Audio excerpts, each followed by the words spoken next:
The opinions voiced in this material are for general information only and are not intended to provide specific advice or recommendations. To determine which investments may be appropriate for you, consult with your financial advisor.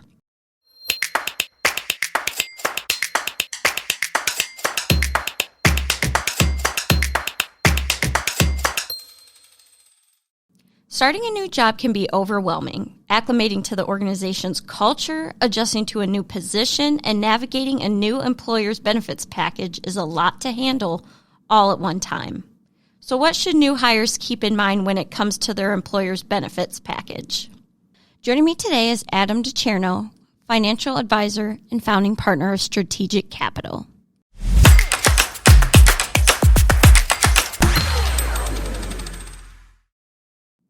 What should a new hire look for when it comes to their employer's retirement and investment plans? So whenever I'm meeting with a new employee or even really an employer for that matter who's looking to implement a retirement plan, one of the first conversations that I have with a business is, one, do you have a retirement plan for these employees of yours to participate in? So if you are the employee, great. I want to make sure that my employer is sponsoring something that I have the ability to save for myself, whether that be retirement or putting something away, because now through Secure Act 2.0, there's a lot of provisions that also allow for you to, in the event of an emergency or situations like that, access those dollars in real time. Part of the fear previously was I'm putting this money away and I can't touch it for a long time, but now you've got the ability to access these in certain sorts of emergency situations. So first and foremost would be, do you have a plan to participate in? The second is what are the fees? There are a lot of fees inside of these types of retirement plans, and fee transparency over the last decade and a half has been at the forefront of the financial retirement industry. So there was a very, very good John Oliver interview I remember watching about 8 years ago, and it was all about fees and transparencies and hidden fees and everything like that. Well, it's not necessarily that they're hidden, they're just not well explained. There are multiple types of fees that can be charged either to the plan and its participants or directly to your employer. So that's something that I always encourage a plan participant as well as the employers when I'm counseling them on the best type of retirement plan to put into place for themselves as an organization, as well as hit the goals that they have for providing that plan for their employees and participant base as well.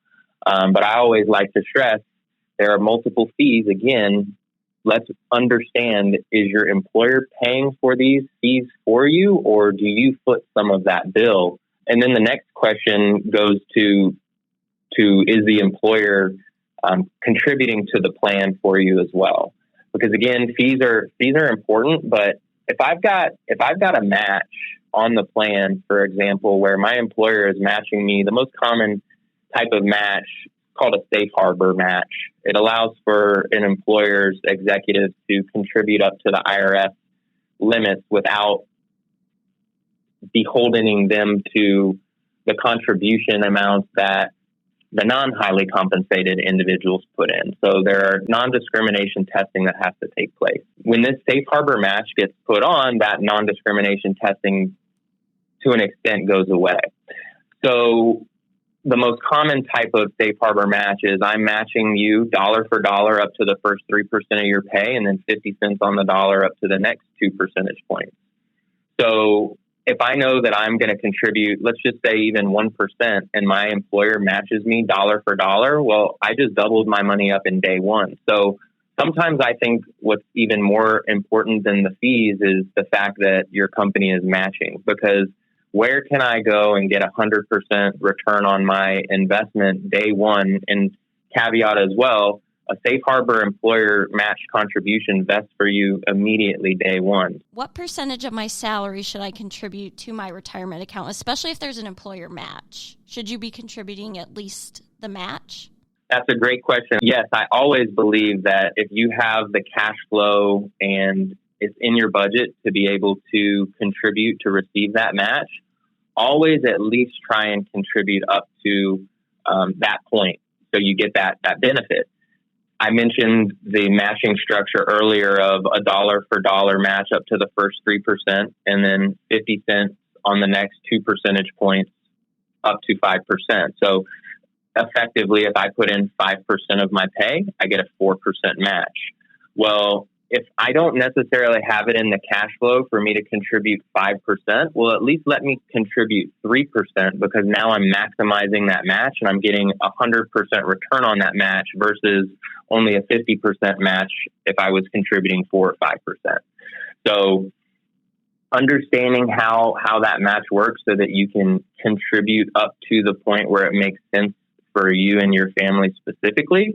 And then additionally, well, let's say that I've already maxed out that match. I have no cash flow issues, and now I'm looking to contribute more to the plan. Should I max out up to the IRS maximum of $23,500 for 2025, or should I deploy that capital into another type of account?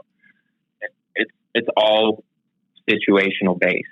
These 401ks are great because they give you preferential tax treatment. But for that preferential tax treatment, the IRS says we want to hold on to these dollars until you reach age 59 and a half when you can access these without any penalties. If I know that I'm going to retire prior to 59 and a half, well, where am I going to get my income if it's locked up in accounts that I can't touch until 59 and a half without penalty? So that's where the planning with a financial planner can really benefit someone by understanding what their situation is and then tailoring a plan so that you can start saving now to hit whatever that goal is for you in the future. Because we have clients all the time come to us and say, hey, I'm ready to max out my 401k. And then when we sit down and we have conversations, it leads into a conversation like I just said, hey, I want to retire at 50. Well, if we want to retire at 50, we need to have other strategies than just shoving all this money into our employer's retirement plan that has restrictions. Let's say your employer offers stock options or like an employee stock purchase plan. How should you approach investing in company stock? Is it a good idea? I look at investing in employer securities the exact same way that I look at investing in just individual securities. If I'm investing in Apple, Microsoft, whatever those companies may be, just throwing out random names, for example, the point is when I'm investing inside of a 401k, you're investing in a conglomerate of individual holdings. So when I'm investing in a single security, it just carries more risk. So when I'm investing in my employer's security, if I am working for a smaller company and they have an employee stock purchase program, well, I just need to keep in mind, I don't want to have all of my eggs in one basket. But at the same time, the way that I look at myself is I always want to bet on myself and things that I have control on just because that's my human nature. I have confidence in my ability to improve an organization's situation, which is the same reason why you should want to invest in your company. In addition to you somewhat controlling your own destiny by investing in your own company, a lot of these programs have the ability to give you a discount when you purchase. So, example for an employee stock purchase program, I have the ability to purchase the stock at a discount. Or if I work for a larger company and I'm awarded RSUs, well, sometimes those RSUs, restricted stock units, are just a gift. You're just given the stock. You don't really have a choice. So those are great situations. You need to understand how everything from a tax standpoint works. But anytime that I am physically purchasing shares of a specific security, one individual specific security, whether it be a large established company or a brand new startup, I always keep in mind that this carries a higher level of risk than investing in a mutual fund or an ETF that is a conglomerate of, let's say, 100 or a larger amount of individual holdings than just one. And then additionally, am I going to get some type of discount for making this purchase? Most employee stock purchase plans, they put on a restriction to where also they won't allow for you to purchase more than you should to put yourself in an adverse situation. So there are some safeguards, but again, I never like to say rely on someone else. Always put in the work and effort to evaluate on your own, or if you don't feel confident in making that decision, find a financial professional who can help you, preferably one that sits as a fiduciary so that you know that whatever they're telling you has to be in your best interest because they're held to a higher standard. Pivoting just a little bit to healthcare benefits, how do you compare different health insurance plans to choose the best option? I guess that's situational, but maybe like for somebody who's just coming out of college and they've got their first big job, how it can be overwhelming, I feel like, when you're like, what am I even looking at? Sure. And what does this mean? Well, you took the words right out of my mouth. I was going to say, well, it all depends on your situation. No, to dive in a little bit more in depth than that, what I always say is any retirement plan that I work with their organization. I always provide them a level of resources to where they can access and gain that knowledge to the highest or lowest extent that they feel they need. So piggybacking off of that, speaking about health insurance, your company should have access to some type of benefits counselor that should be able to, based on the offerings that your company provides for you, you should be able to give them some examples of what's going on in your life, and they should be able to help you determine, okay, if I choose this PPO1 option versus HMO, what is that going to look like from a premium standpoint, a max out of pocket, a deductible, all of that. So what I encourage people to do is look at the previous year's data. How much did you spend on premiums? What did that do to your cash flow and your budget at home? How much did you actually go to the doctor? If you don't have that information, well, then let's look at our budget. How much do we have in the budget, cash flow, everything like that? What can we actually afford in the premiums? Because if we want something but we can't afford it, well, let's put what we want on the shelf and get what we can afford now and have that as a goal to aim for in the future. Well, what about our needs? Well, our needs, if I know I'm going to be going to the doctor a bunch, I wish I knew we were going to get pregnant this year. Well, we're pregnant this year. If I knew we were going to be pregnant this year, I might change over to a lower deductible plan because I know I'm going to be making probably quite a few visits to check on the health of this baby until he or she pops out.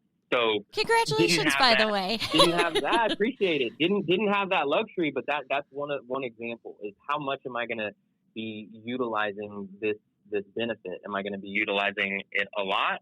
Hey, great. Well, let me have something that I pay a higher premium for to get better access, whatever your situation may be. But then also based on those needs, well, what providers do I want to have access to? Because inside of an HMO, for example, it's a lower cost plan, but you're limited to the providers that you have access to. It's a little bit more stringent. PPO, you've got more flexibility, but again, with that flexibility comes cost. There are some types of savings vehicles that can help offset some of those expenses that may come up throughout the year in the event that you need to go to the doctor, such as an HSA, health savings account.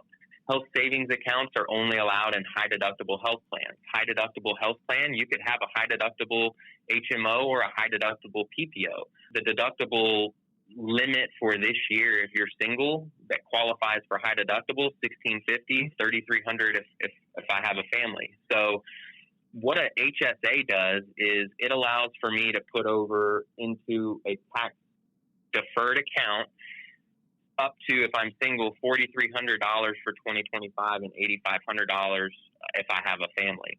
This is supposed to be used to, in the event that I have, let's say, medication that I need. Well, now I can go purchase this medication with this money that I've invested in my HSA. Well, why would I use my HSA instead of just using money out of my bank account?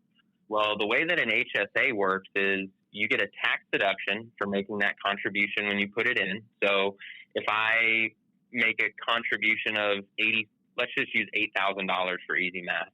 If I make a contribution of $8,000 into my HSA and I'm in a 20% effective tax rate, then my tax savings by putting that $8,000 in is $1,600.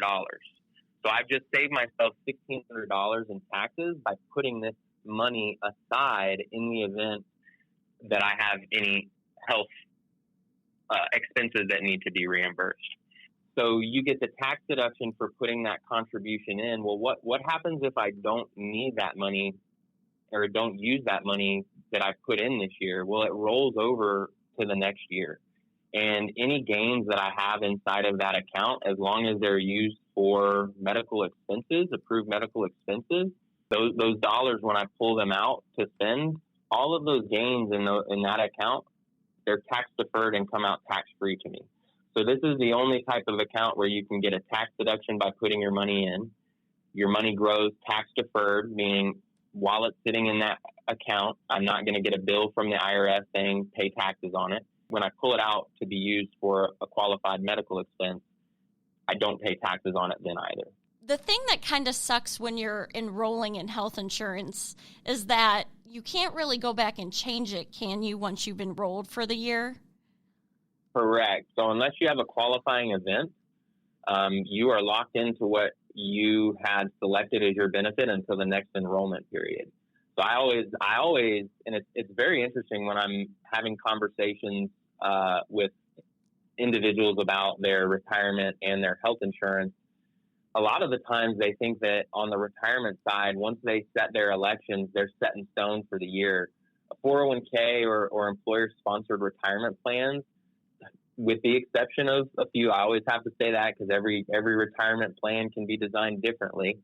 You have the ability to make changes to how much you're contributing to the plan. You have the ability to change where your investments are on a cadence that's more frequent than just once per year. So retirement accounts and 401ks, I know I'll just use 401k, for example, because they're the most popular. 401ks are a lot more flexible than your health insurance. Do you have any tips when it comes to evaluating some of the other benefits like PTO, sick leave, parental leave? I know some of those are like set in stone, like that's the company's policy, but do you have any tips maybe on what might be a better fit? Yeah, I mean, it just all goes back to kind of what is best for you. And I evaluate those benefits and I look at those benefits as total compensation. Because if you're not looking at that as total compensation, then you're doing yourself a disservice. Because if I have access to some type of, let's just say some type of perk program through my employer, and that allows for me to get 10% off of my groceries if I go shop at this store. Well, let me figure out how much I spend on groceries a year. Well, if I spend, let's go $3,000 a month on groceries, that's $36,000 a year. If my employer gives me 10% benefit on that, well, that's another $3,600 in compensation that I'm receiving. If I can't see those benefits laid out in front of me, they don't exist.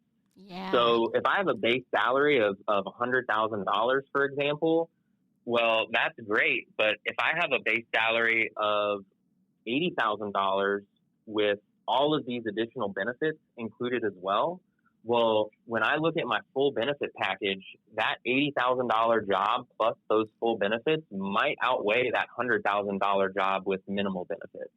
So that's why I always like to point out, especially when I hear a client of mine is thinking of changing jobs. Well, hey, did you evaluate the full benefit package, not just your salary?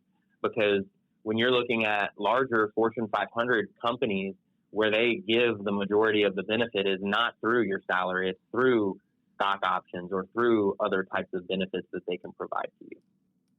America is in a retirement crisis.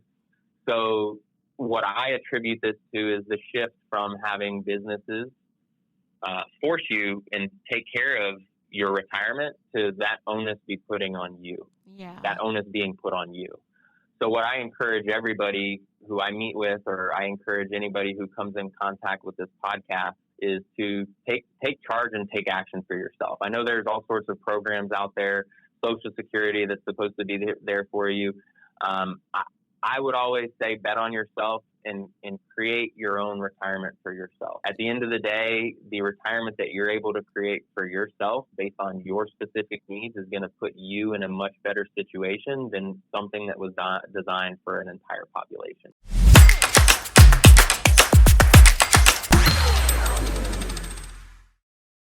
All right, that does it for this edition of Not Your Father's 2 Cents. Thank you so much for listening, and I'll meet you back here next week.